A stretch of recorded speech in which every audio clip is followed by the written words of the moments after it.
하나님을 아는 지식 벌써 17번째 시간이 되었네요. 오늘 나눌 말씀의 주제는 신실하신 하나님이십니다. 무슨 하나님이라고 붙이면 다 되는 거죠. 근데 성경에 주요하게 나와 있는 하나님의 성품을 지금 다루고 있는 중인 것입니다. 하나님의 신실하신 성품이란 하나님께서 자기 자신에게나 그리고 자신이 창조하신 피조물들에게나 믿음직스러운 분이시다, 이런 의미를 가지고 있는 것입니다. 조금 전문적인 용어를 쓰자면 하나님께서 자신의 성품을 거스르지 못하시는 속성을 의미하는 것입니다. 우리 안에도 어떤 성품이 있고 우리 안에도 어떤 원칙과 그리고 기준이라고 하는 것이 있지 않습니까? 그것에 따라서 말도 하고 행동도 하지만 어때요? 항상 일정하지는 않지 않습니까? 그것을 우리 스스로도 거스를 수 있는 그런 존재예요. 그래서 우리는 믿음이 없다, 믿음직스럽지 못하다라고 말하는 것입니다. 그러나 하나님은 자신의 성품이나 말씀을 벗어나서 행동하지 않으신다라고 하는 것입니다. 그것이 디모데후서 2장 13절 말씀에 나와 있습니다. 우리는 믿음이 없을지라도 주는 항상 믿으시니 자기를 부인하실 수 없으시니라. 우리 하나님은 인격적인 하나님이세요. 그러니까 아무 말도 안 하시고 감정도 없으시고, 다른 어떤 종교의 신은 비인격적인 신이에요. 범신론이라고 해서 특별히 불교 같은 그런 신과는, 범신론적인 신과는 하나님이 인격적인 하나님이 아닙니다. 어떤 신적인 존재를 인정하지만 그냥 무심해.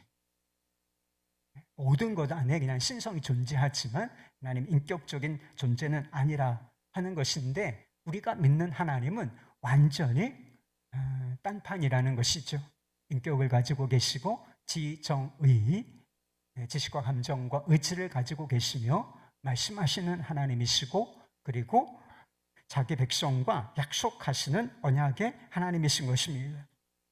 이스라엘 백성들을 선택받은 백성이죠.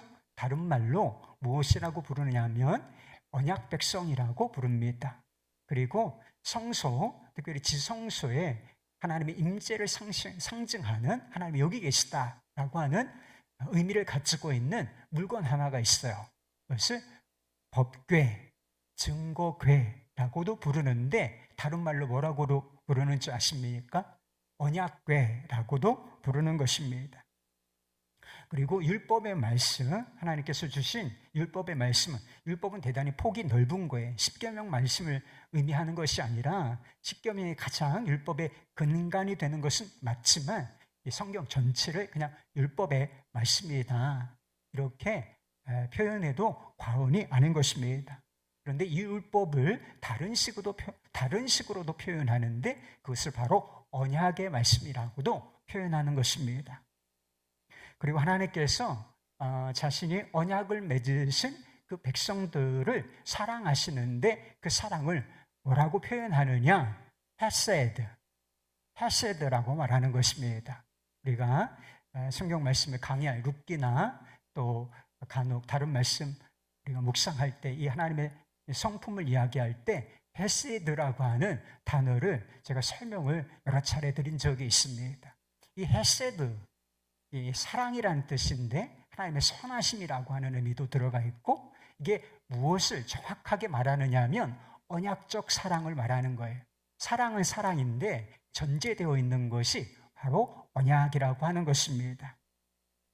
하나님께서 이 모든 것을 살펴보면 하나님께서 이 약속, 언약이라고 하는 것을 대단히 중요하게 여기시고 이 약속을 중심으로 관계를 맺으신다라고 하는 사실을 알 수가 있는 것이죠.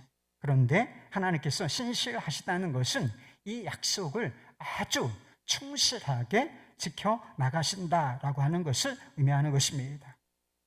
하나님께서 자신을 부인하실 수가 없는 분이시기 때문에 이 약속하신 것은, 말씀하신 것은 반드시 지키신다라고 하는 것입니다.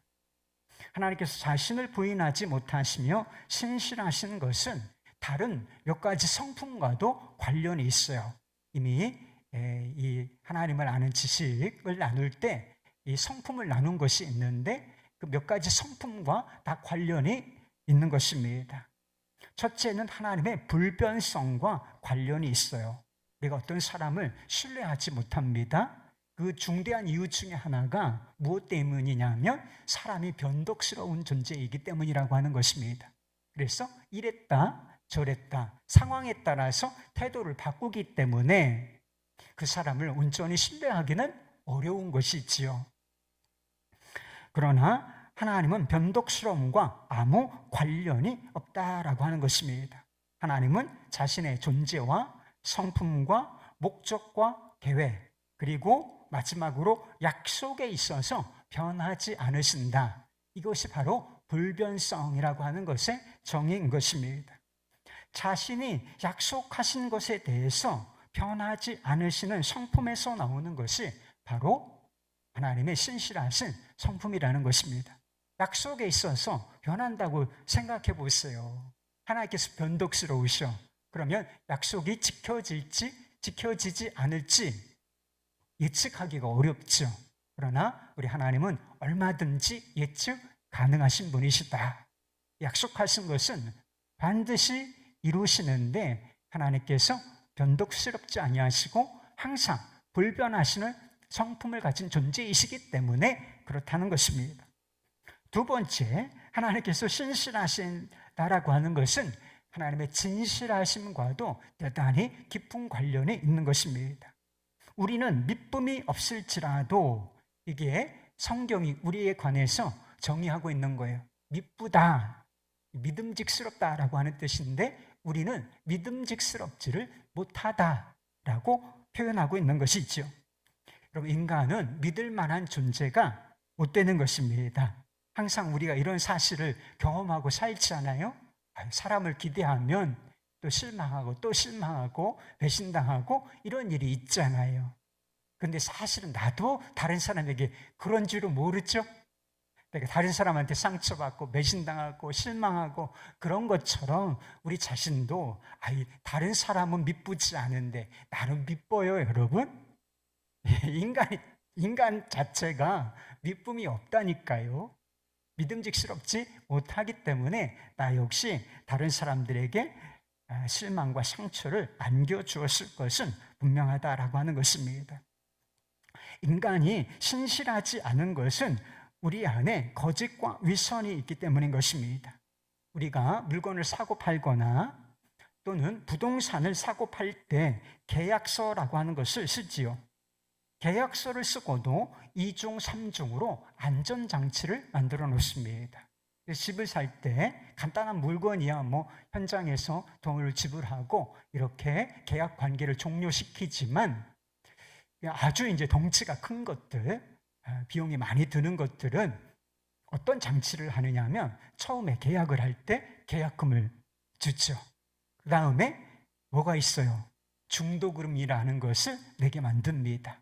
그리고 마지막으로 잔금까지 지불해야 이제 완전히 소유권이 넘어가는 등기를 하게 될 수 있는 그런 상황이 되는 것입니다. 돈을 빌릴 때 여러분 은행에 가서 돈 빌리려고 한번 해보세요. 1,000만 원 빌리는 것도 대단히 어려워요. 신용도에 따라서 다를 수 있지만 1억 빌리는 거, 한 10억 빌리는 거 대단히 어렵습니다, 여러분. 그리고 좀 큰 돈을 빌리려면 반드시 뭐를 제공해야 되느냐? 담보라는 것을 제공해야 되는 것입니다. 몇 천만 원까지는 신용으로도 직장이 안전하다든지 예금이 있다든지 그동안 거래 실적이 있다든지 이러면 몇 천만 원 정도까지는 신용으로도 빌릴 수 있어요. 그러나 그것을 조금만 더 넘으면 담보를 잡혀주지 않으면 절대로 대출을 못 받습니다. 또 예전에는 어떤 경우가 있었느냐 하면 많이 없어지기도 했지만 아직도 아마 남아있을걸요. 보증인 세워야 돼요. 내가 약속을 이행하지 못할 때에 다른 사람으로 하여금 내가 이행해야 할 그 약속을 부담을 시키는 거죠. 그래서 동일한 채무를 지게 만드는 것입니다. 내가 100만 원 빚을 졌는데 내가 못 갚으면 동일하게 이 사람에게 그 100만 원을 갚으라 이렇게 요구할 수 있는 권리를 잡는 것이지요. 근데 왜 이런 일을 할 수가 하는 것이겠습니까? 상대방의 말과 의지를 그냥은 신뢰할 수 없기 때문에 이런 까다로운 절차 그리고 보증수단이 필요한 것입니다. 이게 인간 사회예요, 여러분. 그러나 하나님은 거룩하시고 진실하신 분이시다라고 하는 것입니다. 하나님께서 진실하시다는 것은 무슨 뜻이에요? 거짓이나 위선 같은 게 하나님께는 전혀 존재하지 않는다라고 하는 뜻을 가지고 있는 것입니다. 그 말씀이 민수기 23장 19절 말씀에 나옵니다. 하나님은 사람이 아니시니 거짓말을 하지 않으시고 인생이 아니시니 후회가 없으시도다. 어찌 그 말씀하신 바를 행하지 아니하시며 하신 말씀을 실행하지 않으시랴. 하나님께서 약속하신 것을 반드시 실행하시는데 왜?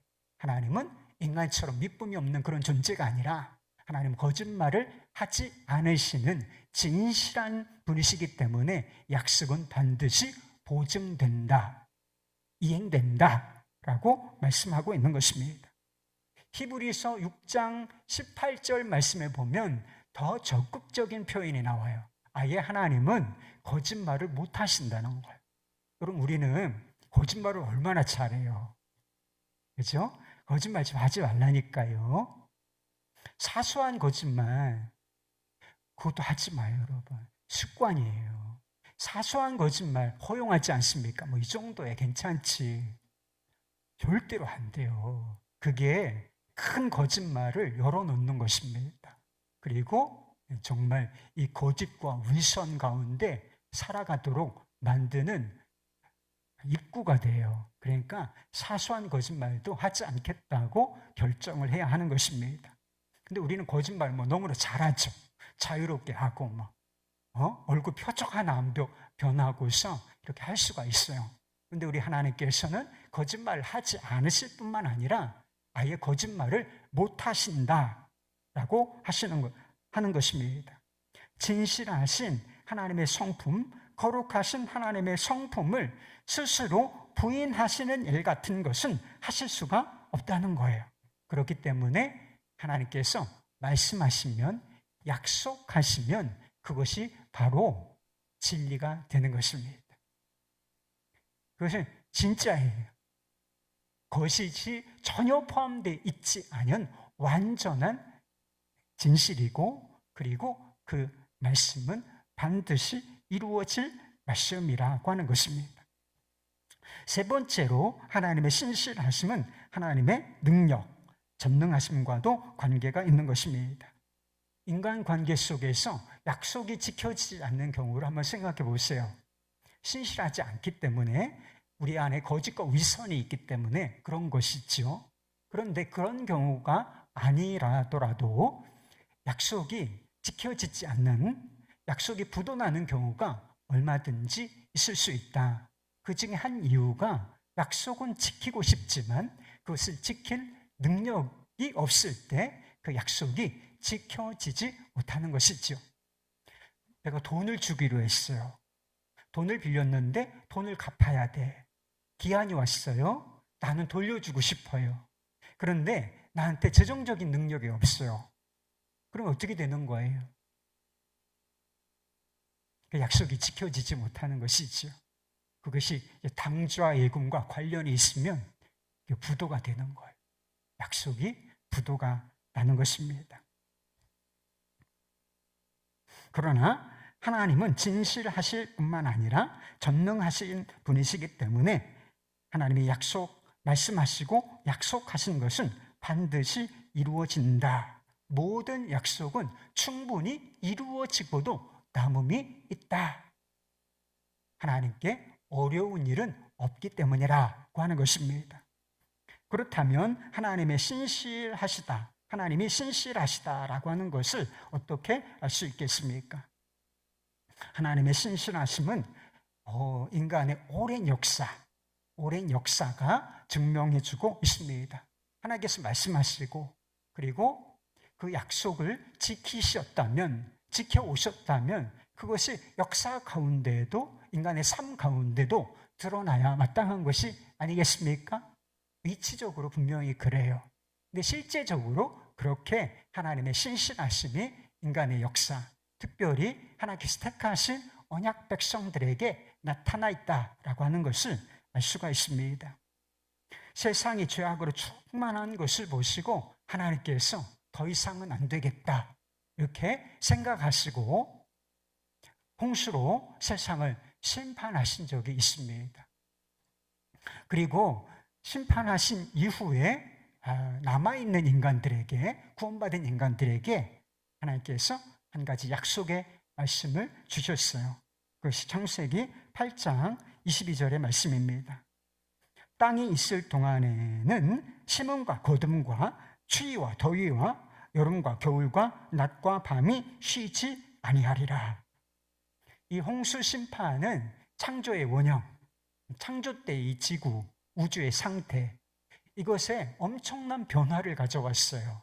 이게 홍수가 이게 그냥 비가 조금 많이 온 정도가 아니라 지구를 완전히 막 몇십 미터씩 뒤덮은 정도이기 때문에 몇십 미터인지 그 이상이 됐는지는 제가 잘 기억이 안 나지만 최소한 몇십 미터 또는 몇백 미터 이 온 지구를 이렇게 뒤덮은 사건이기 때문에 엄청난 재앙이었어요. 재앙적인 변화가 일어난 것입니다.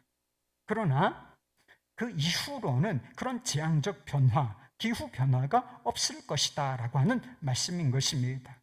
지금도 낮과 밤이 계속되고 그리고 계절의 변화, 봄, 여름, 가을, 겨울, 특별히 우리나라는 아주 이 사계절이 뚜렷한 나라가 아니겠습니까? 그래서 이것이 계속 일정하게 하나님이 일정하신 것처럼 일정하게 이게 반복이 되지 않습니까? 그리고 우리가 계절의 변화에 맞춰서 옛날에 농사 달력이 있었어요. 언제 음력이 그렇죠. 언제 파종을 해야 하는지, 그리고 언제 뭘 해야 되는지, 언제 거둘 때가 되는지, 이런 절기가 다 있지 않습니까? 그때를 맞춰서 어김없이 파종을 하면 또 시간이 지나서 나의 날씨가 다 키워져요. 사람이 노력하는 게 있죠. 그래 노력만 가지고 절대로 되는 게 아니에요.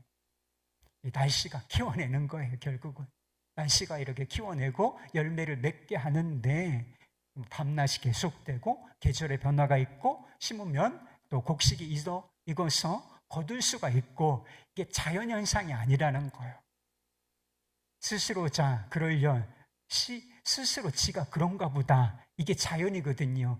절대로 그런 것이 아니라 하나님께서 신실하시고 그리고 이 극단적인 자연현상, 변화, 재앙 이런 것을 막아주시겠다고 약속하셨기 때문에 이런 일정한 자연 변화, 그 범위 안에서만 이루어지고 있다라고 하는 것입니다.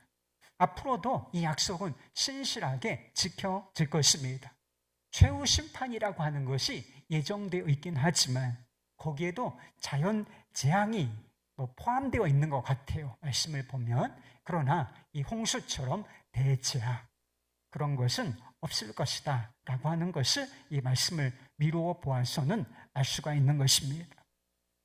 하나님의 신실하심은 이스라엘 백성들의 역사를 통해서도 알 수가 있습니다. 이스라엘 백성들이 애굽에서 노예 생활을 하며 고통을 겪을 때 하나님께서 그들을 못 본 채 하지 아니하시고 그 고통과 부르짖음을 들으시며 모세라는 사람을 세워서 그들을 출애굽 구원을 이루셨다는 것입니다. 그런데 이 일이 그저 우발적으로 된 일이 아니라고 성경은 말씀하고 있다는 것입니다. 출애굽기 22장 24절 25절 말씀. 하나님이 그들의 고통 소리를 들으시고 하나님이 아브라함과 이삭과 야곱에게 세운 그의 언약을 기억하사 뭘 기억하사? 그의 언약을 기억하사 하나님이 이스라엘 자손을 돌보셨고 하나님이 그들을 기억하셨더라. 출애굽은 이미 하나님께서 이스라엘 백성들에게 조상 아브라함과 이삭과 야곱 대표적인 조상들이에요.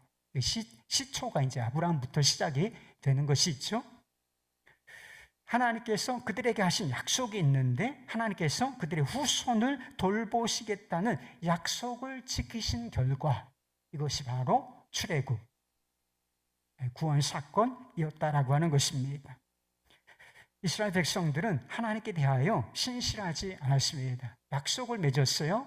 언약 백성이라고 불립니다. 그러면 하나님만 이스라엘 백성들에 대해서 신실해야 하는 것이 아니라 이스라엘 백성들도 역시 하나님에 대해서 신실해야 하는 것이 아니겠습니까? 여러분, 우리도 하나님에 대해서 신실해야 하는 것입니다. 하나님을 믿고 섬기고 사랑하는 데 있어서 하나님의 법과 뜻을 행하는 데 있어서 신실해야 하는 것입니다. 이게 우리에게 요청되는 거예요. 그런데 이스라엘 백성들은 우리에게는 믿음이 없느니라고 하는 말씀처럼 이스라엘 백성들도 역시 신실하지 않았습니다. 약속을 어기고 배신하고 하나님의 뜻과 어긋나는 일들을 거침없이 역사 속에서 반복했다는 것입니다.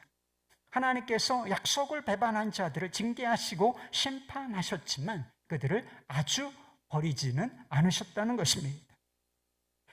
바벨론에게 멸망하게 하시고 그들의 포로로 내어주셨지만 징계 기간이 끝난 이후에는 내가 다시 긍휼을 베풀고 다시 포로에서 돌아오게 하겠다 하나님께서 약속하셨다라고 하는 것입니다. 그게 이제 심판이 임하기 전인 예레미야서의 예레미야를 통해서 주어진 말씀인데 예레미야 32장 40절 44절 말씀입니다. 내가 그에게 복을 주기를 위하여 그들을 떠나지 아니하리라 하는 영원한 언약을 그들에게 세우고 나를 경외함을 그들의 마음에 두어 나를 떠나지 않게 하고 내가 그들의 포로를 돌아오게 함이니라. 여호와의 말씀이니라. 다 버리지는 않으신다는 거예요. 그리고 이스라엘 백성들 마음에서도 하나님이 생각나게 하시고 그들을 하나님을 경외하는 민족으로 다시 세우시겠다는 약속이 이미 선포되었던 것이죠. 그렇게 고통의 시간이 흘러가고 또 흘러가고 그것이 영원히 계속될 것처럼 생각되었지만 약속하신 기간이 채워진 이후에 70년 이후에 하나님의 약속은 신실하게 지켜졌고 이스라엘 백성들은 포로에서 돌아오게 되었다는 것입니다. 무엇보다 하나님의 신실하심은 예수 그리스도 안에서 가장 분명하게 드러났다는 것입니다. 마태복음에 보면 예수님의 탄생을 설명하는 장면이 있습니다. 거기에 보면 예수님의 탄생을 이렇게 말하고 있어요. 마태복음 1장 22절, 23절 말씀. 이 모든 일이 된 것은 주께서 선지자로 하신 말씀을 이루려 하심이니 이르시되 보라 처녀가 잉태하여 아들을 낳을 것이요 그의 이름은 임마누엘이라 하리라 하셨으니 이를 번역한즉 하나님이 우리와 함께 계시다 함이라. 그러니까 예수님께서 뜬금없이 태어나신 게 아니라는 거예요. 아주 오래전에 그리고 어떤 모습으로 이 세상에 오실지 다 약속되어 있다는 것입니다. 보라, 처녀가 잉태하여 아들을 낳을 것이다. 그리고 그 이름을 임마누엘이라 할 것이다. 예수님께서 실제로 탄생하셨는데 이 약속의 말씀이 신실하게 성취된 인격체, 그분이 바로 우리 주 예수 그리스도이시라는 것입니다. 예수님의 탄생뿐만 아니라 예수님의 사역, 나귀를 타고 입성을 하신다든지 나사렛 사람이라 불릴 것이다 하는 것이라든지 하여튼 수없이 예수님의 사역과 관련하여서도 수많은 약속이 있고 그리고 뿐만 아니라 십자가에서 죽으실 것, 우리의 죄, 그가 찔림은 우리의 허물때문이고 그가 채찍에 맞음은 우리의 죄악 때문이라 이런 말씀도 있잖아요. 십자가에 대한 예언이에요. 이사야 말씀에 나와 있는 그리고 부활까지 시편에 보면 예수님의 부활이 예고되어 있습니다. 왜 이런 일이 일어났는가? 하나님께서 죄인들을 구원하시기 위하여 하신 약속을 신실하게 지키신 결과라 하는 것입니다. 그렇다면 하나님의 신실하심과 우리의 삶은 도대체 어떤 관련이 있는 것이겠습니까? 늘 말씀드리지만 밀접한 관련이 있다. 아주 밀접한 관련이 있어요. 어떤 관련이 있을까? 하나님의 신실하심은 우리의 믿음의 근거가 된다는 것입니다. 하나님의 신실하신 성품은 우리에게 큰 축복이 돼요. 우리가 하나님을 믿고 의지하며 거기서부터 오는 복을 누릴 수 있기 때문인 것입니다. 우리가 믿는다는 사실을 중요하게 생각하시죠? 정신 차리세요, 여러분. 정신 차리셔. 우리가 믿는다는 사실을 중요하게 생각해요. 내 믿음이 얼마나 견고한가. 이것에 대해서 우리는 고민도 하고 관심도 많고 그렇습니다. 필요한 고민이기도 해요. 그러나 보다도 중요한 문제가 있어요. 우리의 믿음에 관해서 정말 근본적인 문제가 있는데 우리가 믿는다라고 하는 사실, 우리의 믿음의 강도가 얼마나 되는지 이것도 중요하지만 그보다 더 중요한 것은 믿음의 대상이 어떤 존재인가 하는 것이 더 중요한 문제라고 하는 것입니다. 우리의 믿음이 아무리 단단해도 믿음의 대상이 신실하지 않다면 그 믿음은 아무런 소용이 없는 것입니다. 여러분이 저를 신뢰한다고 한번 생각해 보십시오. 아마 여러분은 언젠가는 실망하게 될까요? 저는 여러분들의 믿음에 기대에 잘 부응하고 싶은 마음은 있어요. 그러나 제가 의도하건 의도하지 않건 저는 존재 자체가 성경에서 정의해 준 존재가 있다니까요. 우리는 믿음이 없을지라도 우리는 믿은 존재가 아니에요. 온전히 신뢰할 만한 존재가 아닙니다. 고집과 위선이 있고 그리고 능력도 부족하고 이런 존재이기 때문에 반드시 실망하게 된다는 것입니다. 그러나 우리 하나님께는 이런 일은 존재하지 않는다.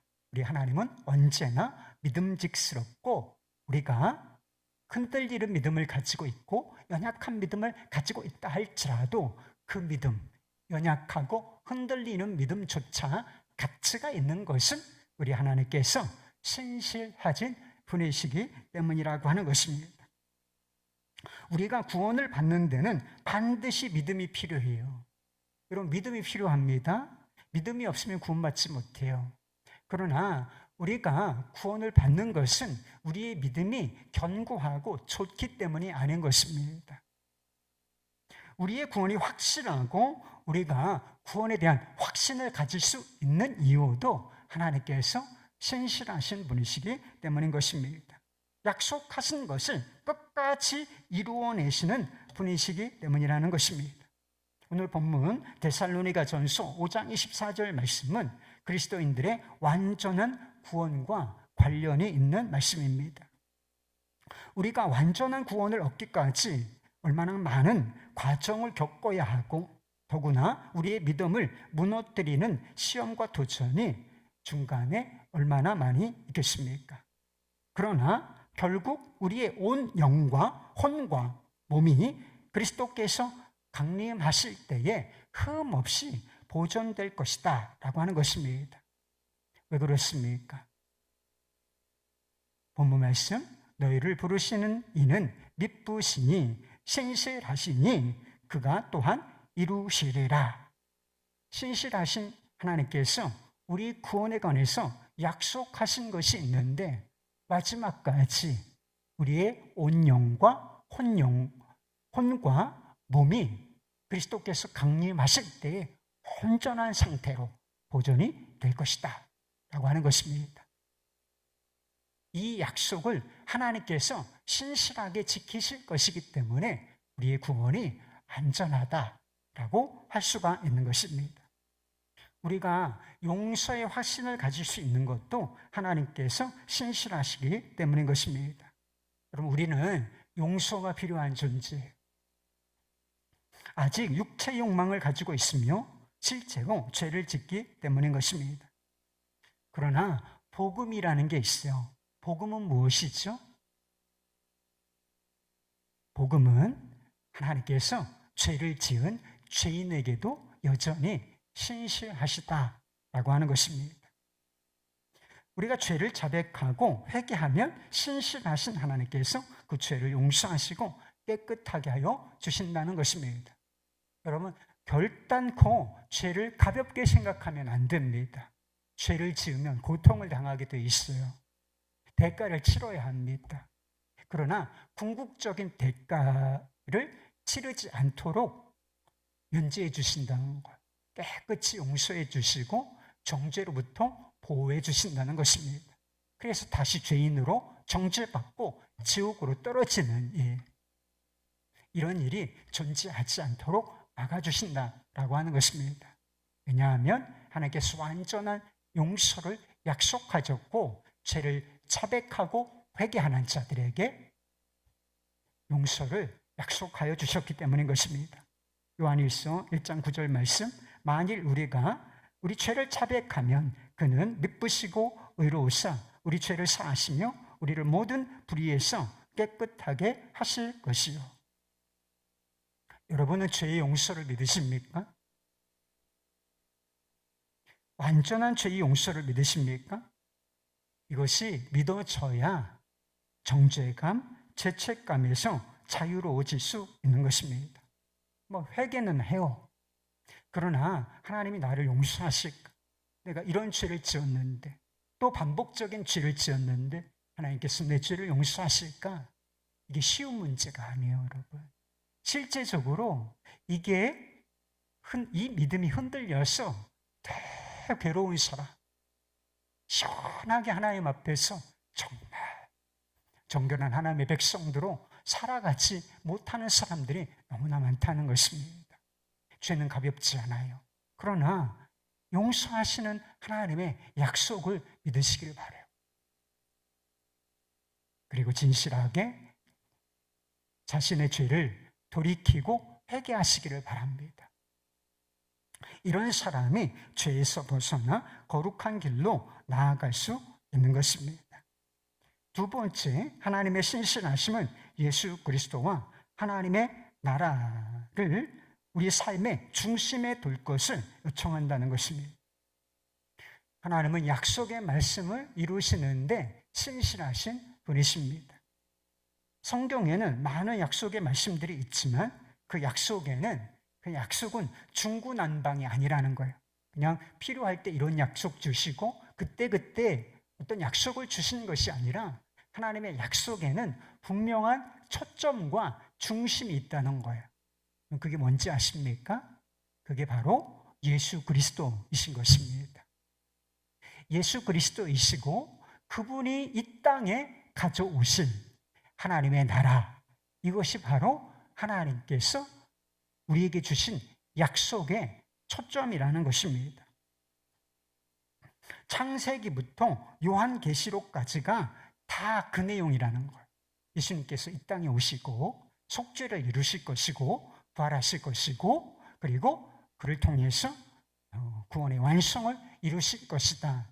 이게 처음부터 끝까지 신약성경 마태복음부터 요한계시록 여기만을 이야기하는 것이 아니라 구약성경 첫머리 창세기부터 요한계시록 끝까지 사실은 이것이 하나님의 약속의 초점, 실체라고 하는 것입니다. 그래서 고린도전서 1장 10절 말씀에 보면 사도 바울이 하나님의 약속은 얼마든지 그리스도 안에서 예가 된다. 약속의 중심에 누가 있는 거예요? 예수 그리스도라는 인격적 실체가 있는 것이고 그분께서 가져오실 하나님의 나라가 있는데 이 약속, 하나님의 약속이 예스라는 거예요. 이루어질 것이라는 것입니다. 예수님께서 다시 오실 것입니다. 예수님께서 다시 오시면 최후 심판이 있을 것입니다. 그리고 완성된 하나님의 나라, 새 하늘과 새 땅이 임할 것입니다. 우리는 죄의 영향이 아직도 남아있어요. 그래서 죄로 기울어지고 그리고 우리가 믿음으로 서지 못하면 죄에 넘어지고 실제로 죄를 짓게 되는 것입니다. 그러나 그때가 오게 되면 죄의 영향에서 완전히 변화되어 벗어나서 전 인격적으로 영화로운 존재가 될 것입니다. 그리고 이 자연세계, 신음하는 이 자연세계도 변화되고 새로운 모습으로, 완전한 모습으로 재창조될 것입니다. 우리는 예수 그리스도께서 세세토록 왕노릇 하시는 나라 가운데서 살게 될 것이다 라고 하는 것입니다. 인간의 역사가 막 무질서하게 흘러가는 것 같죠. 우리의 삶이 막 이런 일도 일어나고 저런 일도 일어나는 것 같지 않습니까? 그러나 역사의 방향은 너무나 선명하고 뚜렷하다는 것입니다. 하나님께서 굴리시는 역사의 수레바퀴는 바로 이 지점을 향하여 중단 없이 굴러가고 있다는 것입니다. 그것을 방해하는 저항이 있었고 또 있을 것입니다. 그러나 그런 말 있잖아요. 개가 짖어도 기차는 간다. 개가 수십 마리, 수백 마리가 월월월월 그 앞에서 알짱거리며 큰 소리로 짖는다고 해도 기차가 멈춥니까? 그 때문에 기차는 가는 거죠. 역사의 수레바퀴는 그 지점을 향해서 굴러가게 될 것이라고 하는 것입니다. 그리고 하나님의 약속의 말씀은 예수님께서 말씀하신 것처럼 일적일획도 떨어지거나 빠짐이 없이 마침내 완전히 이루어질 것이다 라고 하는 것입니다. 그렇다면 우리의 삶도 그 약속의 실체이신 예수 그리스도, 그리고 그분께서 가져오실 완성된 하나님의 나라, 이것이 중심이 되어야, 초점이 되어야 하지 않겠습니까? 그것이 예수님께서 우리에게 가르쳐 주신 바, 먼저 너희는 먼저 그의 나라와 의를 구하라 하신 말씀의 뜻인 것입니다. 다른 일 다 필요 없다는 뜻 아니죠. 먼저 우선순위를 이야기하는 거예요. 초점을 이야기하는 것입니다. 우리 마음의 중심, 우리 삶의 중심, 이것이 바로 하나님의 나라, 예수 그리스도가 되셔야 한다 하는 것입니다. 여러분은 무엇을 바라보시고 사십니까? 삶의 초점은 예수 그리스도와 하나님의 나라여야 하는 것입니다. 주님과 동행하면서 완성될 하나님의 나라에서 살 준비를 지금부터 해야 하는 것입니다. 시간을 활용하고 돈을 벌고 쓰고 사람과 관계를 맺고 일을 하고 이 모든 것에 초점이 뭐가 되어야 된다는 거예요. 나 아니고 약속의 실체이신 예수 그리스도, 그리고 그분께서 결국은 이 땅 가운데 가져오실 완성된 하나님의 나라, 여기에 초점이 있어야 된다는 거예요. 모든 것이, 우리의 삶의 모든 것이 이것을 중심으로 돌아가야 맞다라고 하는 것입니다. 기도를 해도 하나님의 나라가 중심이 되어야 하는 것입니다. 우리가 원하는 대로 기도할 수 있어요. 잘못된 거 아닙니다. 그러나 우리가 원하는 대로, 우리가 뜻하는 바대로 기도하는 이 기도는 응답되지 않을 가능성이 대단히 높습니다. 여러분이 많이 기도해 보셨죠? 그러나 된 것도 있고 안 된 것도 있는데 안 된 게 비교할 수 없이 많을 거예요. 여러분, 그게 당연한 거예요, 여러분. 여러분, 하나님이세요, 여러분? 네? 여러분 인생을 훤히 다 내다보고 계십니까? 인생에 얼마나 많은 경우의 수가 있겠어요. 그걸 막 여러분이 다 조작을 해가지고 다 예측하고 내다보고 이러면 좋겠다 할 수 있겠어요? 우리는 내일도 몰라요. 하나님은 다 아신다. 그리고 하나님은 우리의 삶에 대해서 대단히 높은 차원의 계획을 가지고 계시기 때문에 우리가 구하는 대로 다 안 되는 게 정상이에요. 그러나 100% 응답되는 기도가 있으니 하나님의 약속의 말씀을 붙잡고 기도하는 것입니다. 말씀 기도라고도 하죠. 예수님께서 가르쳐 주신 것처럼 하나님의 나라가 임하시옵소서, 뜻이 하늘에서 이룬 것처럼 땅에서도 이루어지게 하소서. 하나님의 나라를 중심으로 하나님의 약속의 말씀, 그의 뜻이 이루어지기를 위하여 드리는 기도, 잠시는 이루어지지 않는 것처럼 보일 수 있지만 우리가 선교 완성을 위해서 지금 기도하고 있어요. 그러나 나타난 현상은 그 반대일 수 있습니다. 그러나 마침내 우리의 기도는 완성될 것이다. 그대로 100% 이루어질 것이다. 왜? 선교 완성은 이루어질 것이기 때문인 것입니다. 프란시스 셰퍼 박사라는 분이 계신데 이 부부가 성경을 읽다가 너희는 먼저 그의 나라와 의를 구하라. 그리하면 이 모든 것을 너희에게 더하시리라 하는 이 마태복음 6장 33절 말씀에서 인생의 비전을 발견하셨대요. 그래서 매일 먹고 마시고 입고 잠자는 문제 때문에 서로를 속이고 불의를 일삼는 이 세상 속에서 정말 하나님의 나라와 의를 구하는 삶이 가능한가? 그래도 먹고 살 수 있고 그래도 다 살 수가 있는가? 하나님께서 정말 우리의 삶을 책임져 주실 것인가? 하나님을 증거하는 삶을 살겠다는 비전을 세웠다는 거예요. 그래서 이 부부가 서로 의논한 끝에 알프스에 가서 굉장히 유명한 공동체가 있어요. 라브리 공동체를 세웠다는 것입니다. 그리고 이 공동체의 몇 가지 원칙을 정했는데 대표적인 것이 있었어요. 재정 원칙과 관련된 것인데 돈이 떨어져도 돈을 구하기 위해서 사람들에게 알리지 않는다는 것. 그리고 회계나 재정 원리에 따라서 예산을 짜거나 결산하지 않는다라고 하는 것이 있습니다. 저희 교회도 예산 짜고 결산해요. 이거 자체가 나쁜 것은 아니에요.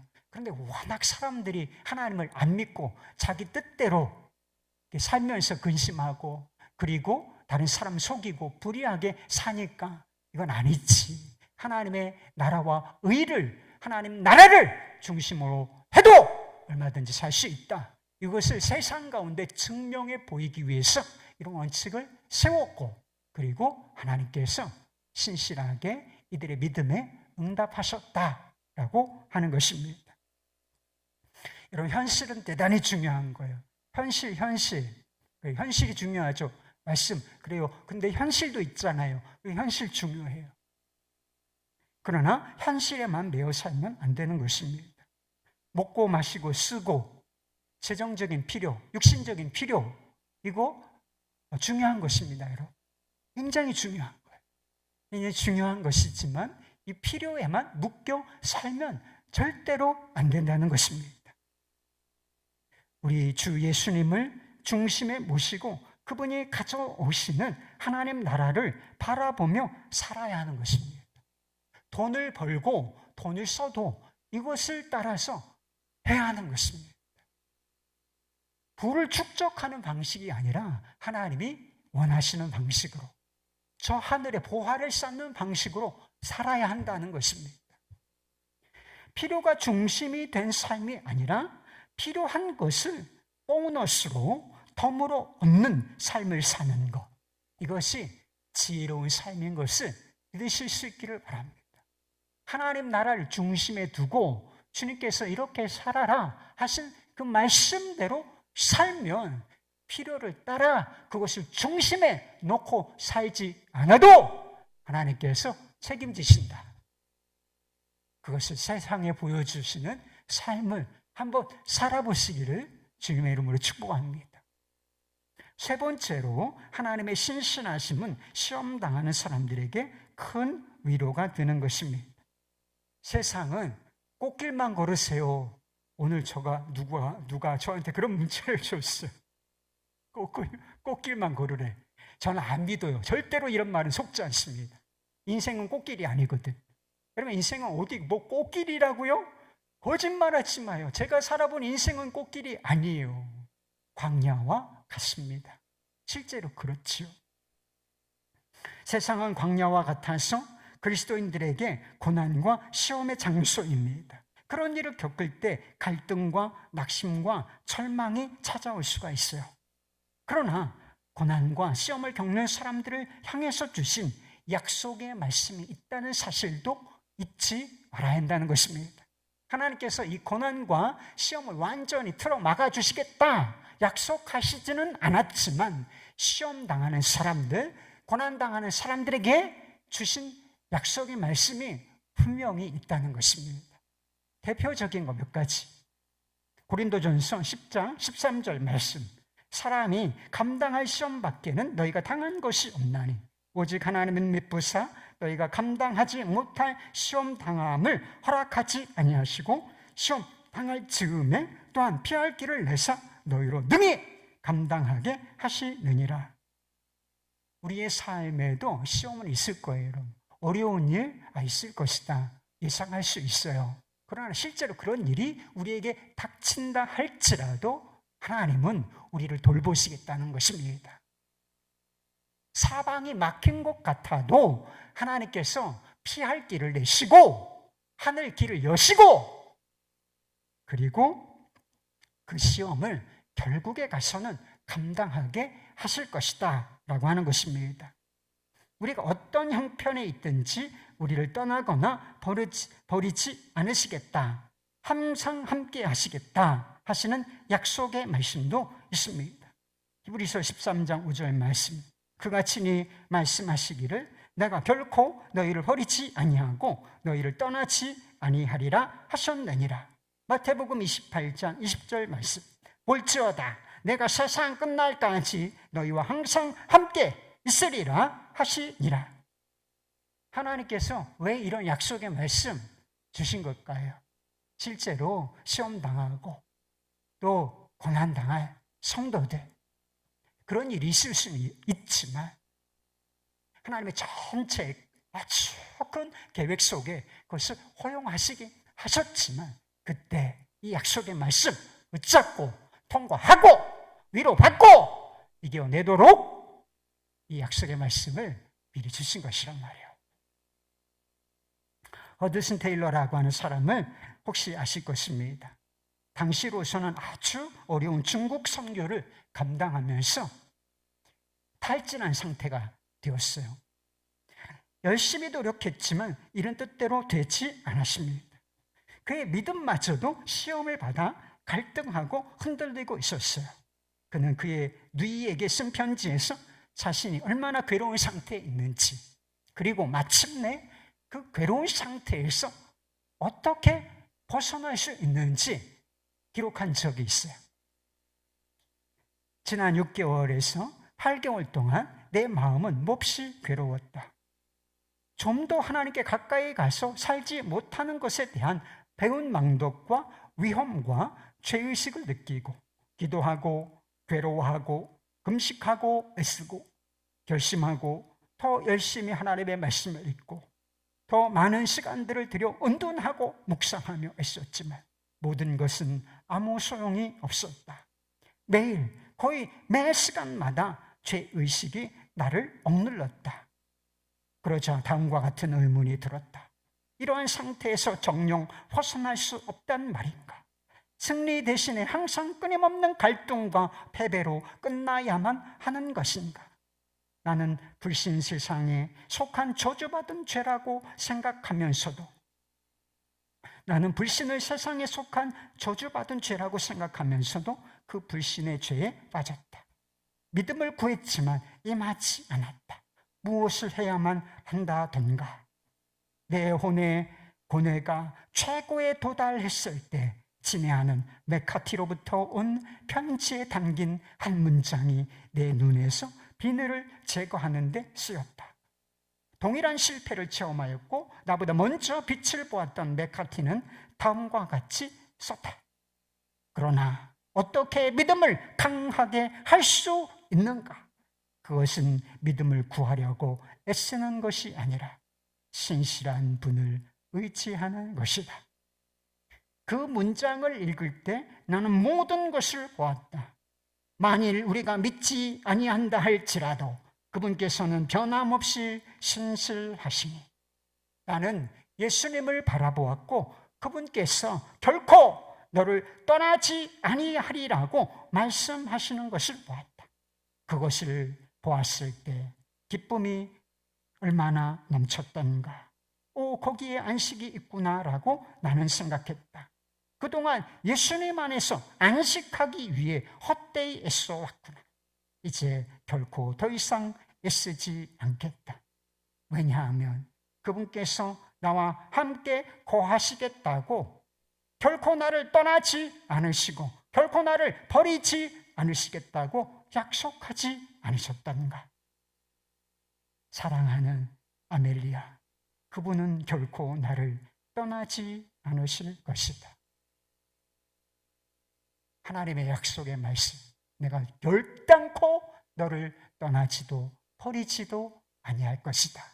내가 항상 너와 함께할 것이다. 이 약속의 말씀이 마음에 들어왔을 때 그것이 믿음이 되고 모든 갈등과 고민이 떠나고 진정한 안식이 찾아왔다는 거예요. 여러분, 믿음은 매달리는 게 아니에요. 어떤 때는 좀 매달릴 필요가 있어요. 쫙 이러면서 한번 매달려 봐요. 그런 열정도 없습니까, 여러분? 그러나 궁극적으로 믿음은 단순히 매달리는 것 이상입니다. 애를 쓰는 거 필요한 일이에요. 그러나 믿음이라는 것은 애를 쓰는 차원 이상의 것입니다. 믿음이란 하나님의 신실하심에 기대는 것을 말하는 것. 약속하신 것을 신실하게 지키시는 하나님을 의지하는 것. 이게 바로 믿음인 것입니다. 매달리는 것과 기대는 것. 그리고 애쓰는 것과 그냥 나 자신을, 내 미래를, 사역을, 삶을, 모든 것을 내려놓고 의지하는 것. 그것은 완전히 다른 것 아니겠습니까? 차원이 다른 거예요, 이거는. 참된 위로와 안식은 신실하신 하나님께 기대는 믿음에서 오는 것입니다. 시험을 감당하고 승리하는 힘은 내가 결코 너를 버리지도 너를 떠나지도 않겠다. 항상 내가 너와 함께 있을 것이다. 약속하시고 그 약속을 신실하게 지키시는 하나님을 의지하는 믿음에 성화하는 것입니다. 사랑하는 여러분, 신실하신 하나님을 의지하시기 바랍니다. 그리스도 안에서 주어진 하나님의 약속을 바라보시기 바랍니다. 그리고 그 약속의 실체이신 예수님, 그리고 주님께서 가져오실 하나님의 나라를 마음의 중심, 삶의 중심으로 사실 수 있기를, 모시고 사실 수 있기를 바랍니다. 그것을 중심으로 살고, 그리고 약속을 지키시는데 신실하신 하나님을 찬양하며 사실 수 있기를 바랍니다. 그 사람은 완성된 하나님의 나라에서 그 약속의 말씀이 어떻게 이루어졌는지를 보게 될 것이며, 그리고 더 놀라운 찬양을 드리게 될 것입니다. 할렐루야!